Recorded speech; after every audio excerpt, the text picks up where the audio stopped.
Bonjour à tous, bienvenue sur les Chroniques de Fatoulaye. Aujourd'hui, j'assiste à la deuxième édition réseautage, événement créé par Mamad. Je suis en présence de Fat Bintou, à qui je vais poser quelques questions concernant son activité, qui va tout nous raconter, j'espère. Voilà. Comment vas-tu? Je vais très bien, merci. Ok, Et toi, Fatoulaye? Moi ça va, super. Tu es ravissante. Merci, c'est gentil, toi aussi. Merci, c'est gentil. Je suis hyper contente de te recevoir ici. Merci, merci. Et j'aimerais que tu te présentes, que tu nous dises qui tu es. Alors, moi, je m'appelle Fat Bintou Cissé. J'ai 36 ans, j'ai 3 enfants, j'habite à Paris.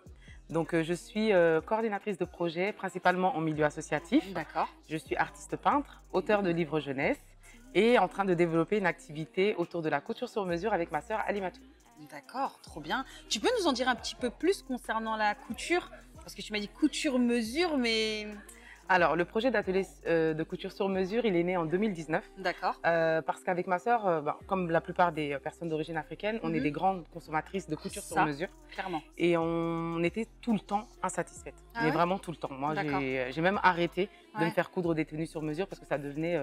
c'est vrai qu'ici, c'est compliqué. Ça devenait trop stressant, en fait. Le bien-être qu'on est censé ressentir quand on se fait faire une tenue, finalement, c'était le contraire. D'accord. Du coup, on s'est demandé qu'est-ce qu'on aimerait comme type d'atelier. Donc, on a imaginé un atelier de couture sur mesure.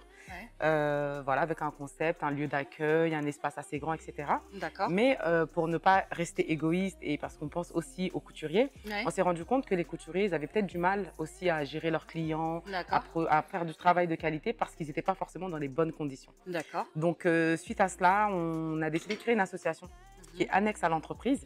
Et l'objectif de cette association, du coup, ce sera de faire l'accompagnement socio-professionnel des couturiers à Paris principalement et plus largement en France à moyen ou long terme. D'accord. Voilà. Et comment on peut accéder à votre atelier de couture? Parce que si moi je veux me faire des robes par exemple, comment j'y accède? Alors aujourd'hui, nous n'avons pas encore d'atelier, on n'a pas encore de local. D'accord. Donc on fonctionne à distance, donc principalement par Instagram. D'accord. Donc les personnes nous contactent sur Instagram, nous disent voilà, j'ai envie de me faire coudre une tenue. D'accord. Donc moi je peins, mais ma sœur elle dessine aussi, donc elle fait plutôt du dessin styliste. D'accord. Du coup elle va faire ce qu'on appelle une empreinte. Parce que nous, voilà, quand on va faire coudre sa tenue, en général, on va avec un modèle qu'on a vu. Donc nous, on vous propose de le customiser ou de récupérer plusieurs tenues et ensuite de faire un mix de tout ça. Donc ma sœur, elle va vous proposer un croquis. Une fois que vous le validez, on s'organise donc pour récupérer votre tissu, prendre vos mesures. C'est des choses qui peuvent aussi se faire à distance, par exemple la prise de mesure avec un tuto vidéo ou avec ma sœur en ligne.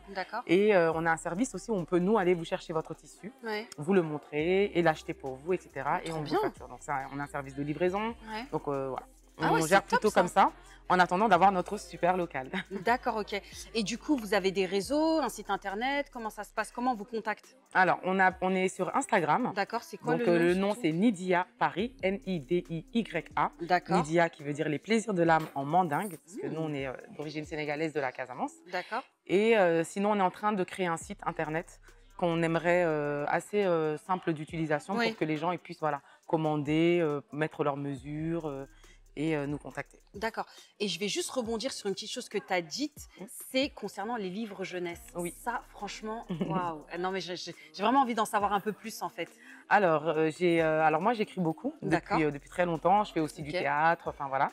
Et c'est vrai que j'ai commencé à écrire un roman que je n'ai pas terminé. Après, j'en ai commencé un deuxième. D'accord. Et puis, entre-temps, Pardon, merci. Et entre-temps, j'ai eu des enfants. D'accord. Et j'ai vécu une petite scène avec mon fils qui était super drôle. Et je lui ai dit, mais c'est bien cette histoire, ça ferait une belle histoire dans un livre. Et il m'a dit oui, et il aimerait bien qu'on la publie. Du coup, je l'ai écrite. D'accord. Et je l'ai publiée. D'accord. Voilà, donc c'est en auto-édition. Donc c'est Youssouf et le petit escargot. Donc Youssouf, c'est mon fils. C'est votre fils, Voilà, il a la particularité d'avoir un PH dans son prénom. Oui, je vois ça. Comme mon père. D'accord. Et donc voilà, ça raconte l'histoire d'un petit garçon qui croise un escargot, va à l'école avec sa maman. C'est une histoire de la vie quotidienne. Avec une petite partie de sensibilisation sur l'importance de laisser les animaux dans leur milieu de vie naturel et une partie pédagogique puisque j'ai intégré là-dedans un bonus avec un petit coloriage et d'autres choses qui peuvent permettre aux enfants d'apprendre un peu plus sur les escargots. C'est excellent. Voilà. Trop bien. Donc j'en ai d'autres qui ne sont pas encore publiés, en cours d'illustration notamment, le prochain. Il va s'appeler La chèvre de Sali. D'accord. Et du coup, les dessins, c'est fait par vous ou pas? Parce que j'ai cru entendre une histoire de peintre, donc j'ai envie de savoir. Les dessins ne sont pas faits par moi parce qu'en fait, il y a vraiment une différence entre l'illustration et la peinture. La peinture, c'est vrai. Donc moi, je peins, mais je n'illustre pas. D'accord. J'ai bien essayé, j'avoue, mais j'ai pas réussi. Ouais. Du coup, j'ai fait appel à un illustrateur qui s'appelle Tony Laverdure. Avec qui, ouais, franchement, franchement, les dessins magnifiques. J'ai testé plusieurs illustrateurs et en fait, finalement, j'ai flashé sur son travail à lui. Ça correspondait en tout cas au style que je voulais donner à mon livre. Donc, ça fait un peu BD. Mais c'est pour ça que j'ai posé la question, parce que quand on voit la première page, voilà, dans ce style-là, quoi. C'est magnifique. Du coup, j'ai beaucoup aimé. C'est très, très beau. Donc, je lui ai donné les petits détails et tout. Voilà. Ah, on sent que c'est bien travaillé. Ah oui, j'y ai mis beaucoup de cœur. Ça se voit, ça se ressent. Et du coup, où est-ce qu'on peut se procurer ce livre? Alors, pour l'instant, le livre est disponible en vente directe. Donc, je pars avec lors des événements. Je participe à des salons, notamment à l'UNESCO lors de la Semaine africaine. Je participe également à la semaine au Salon du livre africain à Paris, tous les ans.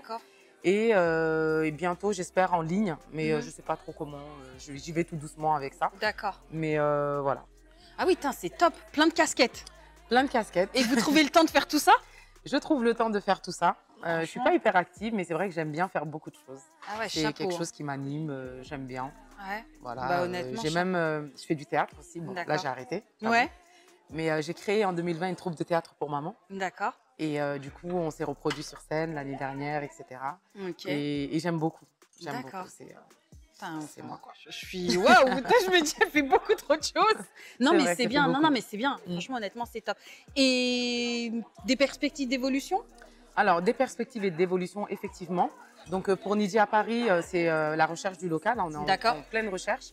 Recherche de fonds également, parce que nous, on a fait le choix de ne pas faire d'emprunt bancaire. Donc, forcément, on n'avance pas à la vitesse d'autres personnes qui font ce choix-là. Donc, là, l'objectif cette année, ça va être de faire entrer des sous et de pouvoir trouver rapidement un atelier de couture. Ensuite, il y a le développement de notre association. Donc, l'association s'appelle le Nid. Et le Nid, donc l'âme. Donc, pour l'accompagnement socio-professionnel des couturiers. Donc, cette association, on la veut comme une association qui va travailler avec différents acteurs, vraiment avec tout l'écosystème, que ce soit des élus, des couturiers, des formateurs, enfin vraiment que tout le monde puisse se mettre autour de la table, identifier voilà, quelles sont les pistes d'amélioration dans la gestion des ateliers de couture, etc. Et qu'on puisse apporter des réponses. Mais des réponses concrètes aux couturiers. Il faut savoir que beaucoup de couturiers sont en situation de grande précarité, notamment administrative. Et c'est vrai que souvent la partie préfecture, elle bloque. Donc on ne prétend pas pouvoir débloquer tout ça. Mais en tout cas, se mettre autour de la table et rechercher des solutions. Aider un petit peu, les aider un petit peu. Faire de la montée en compétences, faire des partenariats avec des maisons de couture. Enfin, voilà. Vraiment, c'est un truc super ambitieux. On est au début, mais c'est une de nos grandes perspectives. C'est bien, parce que vous avez accompli déjà pas mal de choses. Oui, on essaie. Je ne doute pas de la suite. Franchement, je pense que ça va bien se passer. On essaie. Et après, personnellement, il y a d'autres perspectives. Il y a les prochains livres que j'espère sortir. Qui vont sortir, j'espère. J'aimerais écrire une pièce de théâtre. Ah je vous le souhaite, voilà, j'espère. Ça, j'aimerais bien. J'ai une idée là. J'aimerais bien travailler sur ça. Sur ça, ouais. Et au niveau de la peinture, j'aimerais bien travailler peut-être avec des résidences, des hôtels, principalement en Afrique, pour pouvoir leur proposer mes œuvres et qu'ils puissent les exposer, parce que j'aime trop voir mes peintures chez les gens. Mais c'est ça, vous êtes très créative. J'essaye. Non, c'est pas j'essaye, c'est vous êtes. J'essaye de l'être. Ah, c'est bien. C'est vrai que dans la famille, on a ce truc. On est tout un petit peu dans de la création. Ouais. Voilà. C'est vrai que parfois, c'est quelque chose qui, malheureusement, n'est pas forcément développé ici, en tout cas en France.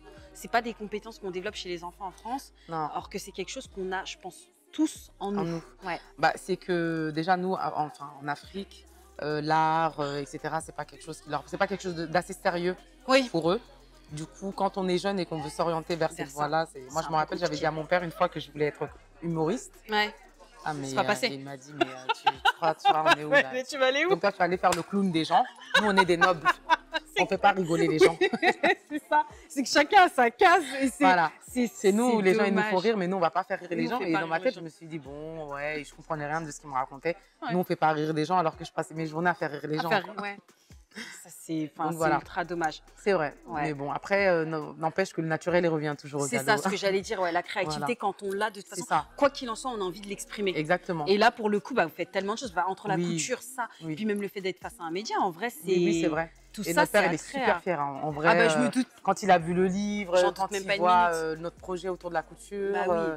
il est très fier, bah, il nous en parle beaucoup, il nous souhaite vraiment de réussir dans cette voie-là. Puis c'est surtout, il y a ce retour aux racines. Oui. La réalité, c'est ça, la couture, c'est ça, c'est les racines. Le livre, clairement, c'est une fierté. Hein. Exactement, donc moi j'exerce sous le nom Les Trésors du Mandé, justement, toujours en référence à l'Afrique.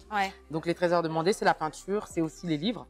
Et c'est vrai que dans la peinture, les gens qui me connaissent, ils voient que dans ma peinture, il y a beaucoup de poterie.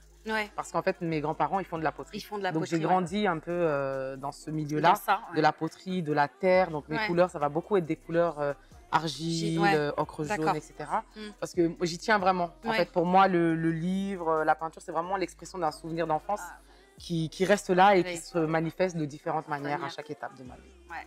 Voilà. En tout cas, c'est hyper beau ce que vous faites. Merci beaucoup. Et merci beaucoup d'avoir répondu à nos quelques questions. Oui, ça m'a fait plaisir. Et je vous souhaite vraiment de réussir tous vos projets. Vraiment, je vous souhaite du plus profond de mon cœur. Merci beaucoup, Fatou. Et je vous souhaite bonne continuation à vous également. Gentil. Et merci pour tout ce que vous faites pour nous, les entrepreneurs de l'ombre. Ça va venir. Ce sera plus l'ombre. Bien sûr. Non, l'idée, c'est vraiment de upgrade. Bien sûr. Comme on dit. Vraiment, c'est de monter. Bye bye à tout le monde. On se retrouve plus tard.